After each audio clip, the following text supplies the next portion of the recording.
saya Aditya Andrian Saputra, NIM 202113100064. Di sini saya akan mempraktekkan tugas mata kuliah manajemen proyek perangkat lunak menggunakan Microsoft Project. Yaitu WBS atau Work Breakdown Structure atau yang sering kita sebut WBS adalah kegiatan atau target dari ruang lingkup suatu proyek yang terorganisir dan biasa dibuat dengan menggunakan project management tools, di mana WBS memiliki pendekatan umum, yaitu berdasarkan tujuan proyek atau berdasarkan timeline proyek. Pendekatan pertama dilakukan dengan mengidentifikasi seluruh tujuan yang harus diselesaikan sesuai dengan iterasi yang telah dibuat. Kemudian WBS mengidentifikasi setiap tugas yang diperlukan untuk membuat setiap tujuan. Sedangkan pendekatan yang kedua, setiap tugas dikerjakan sesuai dengan urutan timeline dan aktivitas yang diperlukan untuk mencapai tujuan akhir. Pertama, kita harus mempunyai aplikasi Microsoft Project.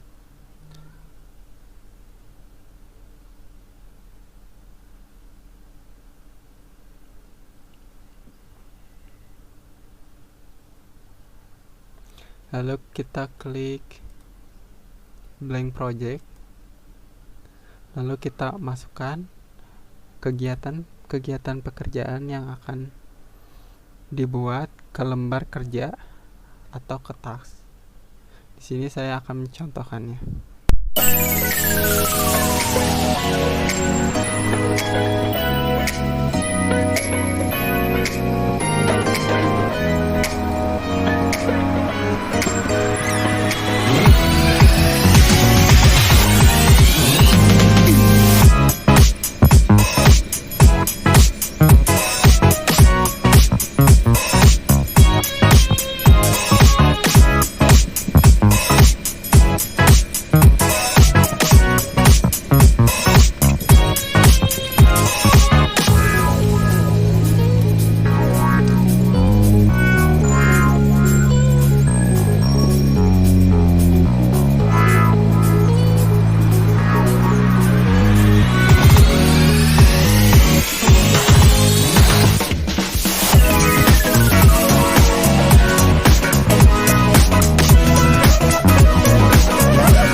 kerja atau kegiatan-kegiatan yang akan dilakukan. Di sini saya akan menjelaskan tiap-tiap kolomnya pada Microsoft Project. Pertama ada kolom task name, di mana lembar kerja yang berisi tentang rincian pekerjaan atau jenis pekerjaan. Jadi pada kolom ini kegiatan apa saja kah yang bakal kita lakukan dalam pengembangan aplikasi koperasi simpan pinjam ini. Jadi pada pengembangan software ini kita melakukan pertama analisis kebutuhan, kedua perancangan sistem, 3 pengembangan perangkat lunak, 5 pengujian sistem, 6 implementasi dan pelatihan. Nah, di dalam text name ini atau judul utama ini ada beberapa kegiatan sub di dalamnya. Contoh, pada analisis kebutuhan ada 2 sub kegiatan di dalamnya, yaitu identifikasi kebutuhan fungsional dan non-fungsional sistem. Kedua, wawancara dengan pemangku kepentingan untuk memahami persyaratan. Lalu pada perancangan sistem terdapat beberapa kegiatan, yaitu pertama, perancangan arsitektur sistem secara keseluruhan, perancangan basis data untuk menyimpan informasi anggota dan transaksi, ketiga, perancangan antara muka pengguna yang ramah pengguna, 4, pembuatan detail sistem secara teknis. Lalu pada kegiatan selanjutnya yaitu pengembangan perangkat lunak. Terdapat beberapa kegiatan di dalamnya, yaitu pengkodean model sistem berdasarkan desain yang telah dibuat. Kedua, pengembangan fitur-fitur utama seperti manajemen anggota, manajemen transaksi, dan pelaporan keuangan. Ketiga, pengujian unit untuk memastikan keandalan dan keakuratan setiap komponen perangkat lunak. Lalu pada tahap selanjutnya yaitu pengujian sistem. Pada tahap pengujian sistem ada 3 kegiatan, yaitu pengujian integrasi antar berbagai modul dan sistem, pengujian fungsionalitas sistem secara keseluruhan, ketiga, pengujian kinerja untuk memastikan sistem dapat menangani beban yang diharapkan. Dan pada tahap terakhir yaitu implementasi dan pelatihan, terdapat beberapa kegiatan, yaitu persiapan untuk implementasi sistem di lingkungan produksi, pelatihan staf koperasi tentang penggunaan sistem baru, 3, konversi data dari sistem lama ke sistem baru jika diperlukan. Jadi pada text name ini adalah kegiatan yang akan kita lakukan baik pada tahap awal perencanaan, pengembangan maupun pengujian dan implementasi dari pengembangan software ini. Jadi bisa kegiatan yang dilakukan oleh bisa PM, UI UX, developer maupun quality assurance. Terus pada kolom kedua adalah kolom durasi. Pada kolom ini menjelaskan waktu lamanya si proyek itu atau kegiatan tersebut, tahap tersebut diselesaikan. Nah, satuan dari durasi ini bisa berupa jam, hari, minggu, dan bulan.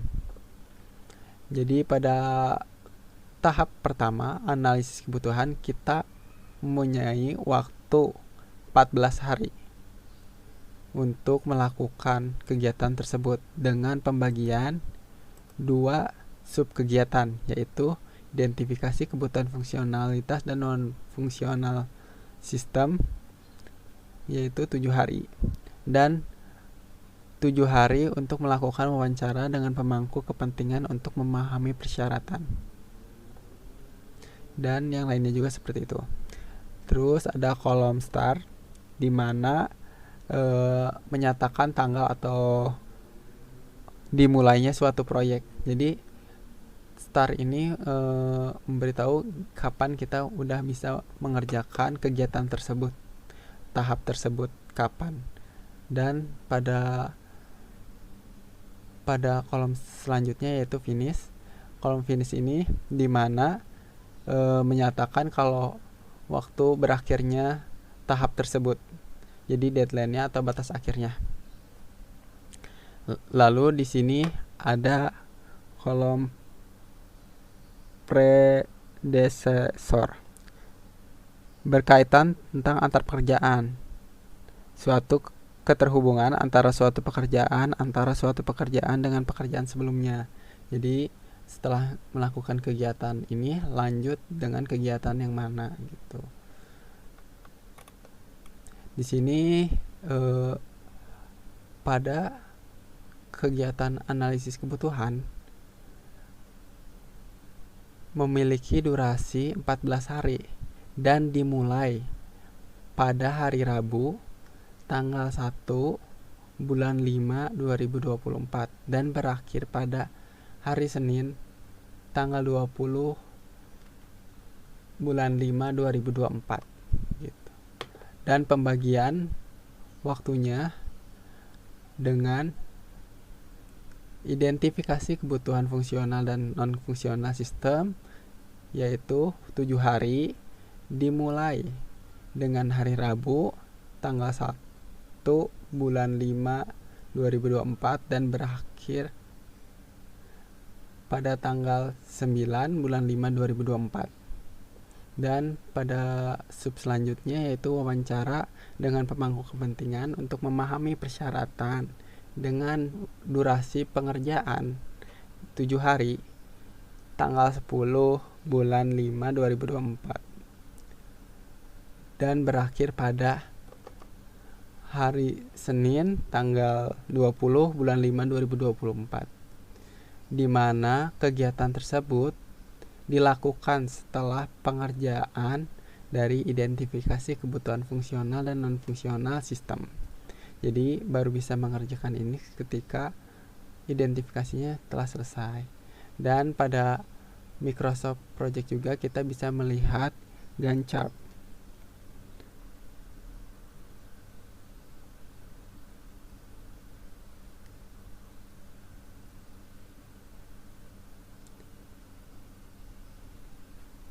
Gantt chart. Jadi pada Microsoft Project kita bisa melihat Gantt chart, di mana Gantt chart ini merupakan hubungan dari satu kegiatan lainnya. Jadi dibentukkan dengan diagram Gantt chart. Jadi dimulainya dari hari Rabu tanggal 5 Mei dan berakhir pada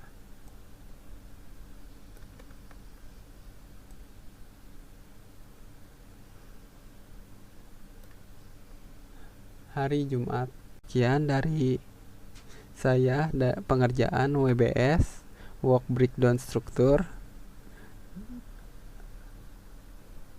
mengenai kegiatan atau target dari ruang lingkup suatu pekerjaan dalam pengembangan atau studi kasus pengembangan software koperasi simpan pinjam. Sekian dan terima kasih.